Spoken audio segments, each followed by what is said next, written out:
بسم الله الرحمن الرحيم. السلام عليكم ورحمة الله وبركاته. بسم الله والصلاة والسلام على رسول الله.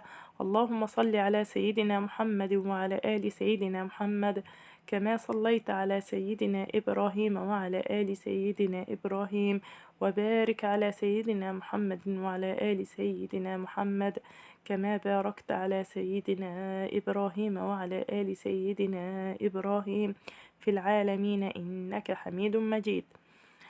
حبايبي إن شاء الله الذكر بتاعنا في الفيديو ده هيبقى أستغفر الله العظيم. يبقى الذكر بتاعنا أستغفر الله العظيم، مش عايزين نغفل عن ذكر الله. اللهم اجعلنا من الذاكرين الله كثيرا والذاكرات، اللهم آمين. حبايبي هنعمل مع بعض النهاردة الكبدة بطريقة جميلة جدا، الكبدة الاسكندراني. يلا نشوف الطريقة مع بعض وما ننساش ذكر الله أستغفر الله العظيم.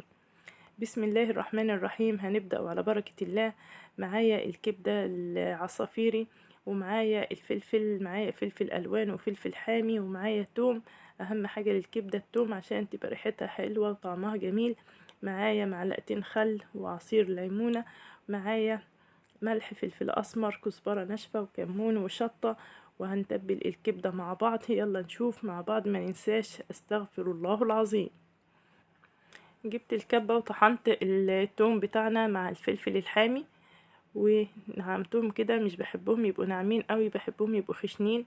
وهنزل بيهم على الكبدة، وهنزل بالفلفل الألوان بتاعنا متقطع قطع صغيرة كده،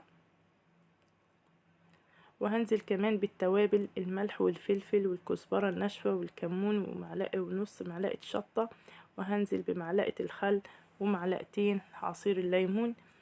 وهبدأ أقلب التوابل كلها كده مع الكبدة.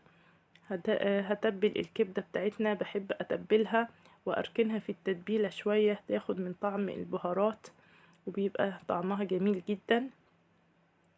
أقلب كويس جدا علشان الكبدة بتاعتنا تتبل كويس.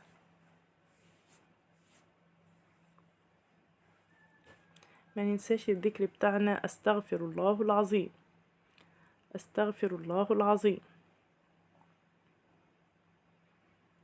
شايفين كده المنظر؟ بسم الله ما شاء الله. بحاول أتبلها من قبل ما أعملها بساعة أو 2. لو قبل كده بتبقى أحسن، بتتبل كويس الكبدة وبتاخد من طعم البهارات وبتبقى طعمها جميل جدا. هركنها بقى لحد وقت الأكل، وهبدأ أحمرها. هجيب بقى طاسة فيها الزيت على النار، وهنزل بالكبدة بتاعتي. ما ننساش الذكر بتاعنا أستغفر الله العظيم، أستغفر الله العظيم. هبدأ بقى كده أفرد الكبدة بتاعتي في الطاسة. نجدد النية مع بعض. اللهم اجعل عملنا خالص لوجهك الكريم. اللهم ارزقنا الإخلاص في القول والعمل. اللهم اجعله إطعام طعام وصلة أرحام وتعاون على البر والتقوى، إدخال الفرحة والسرور على قلب الأسرة والأولاد، اللهم آمين يا رب العالمين. على نار عالية كده هبدأ أحمر الكبدة بتاعتي. الكبدة بتبقى في السندوتشات جميلة جدا، بالطريقة دي تجربوها، سهلة وجميلة، ما بتاخدش وقت، وبيبقى طعمها في منتهى الجمال. ما ننساش أستغفر الله العظيم، أستغفر الله العظيم.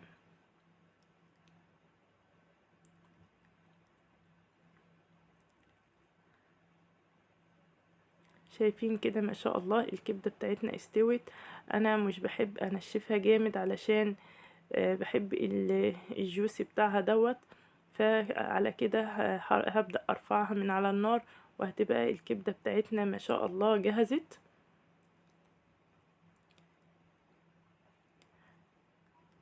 نغرف الطبق بتاعنا ونقدم الكبدة مع بعض.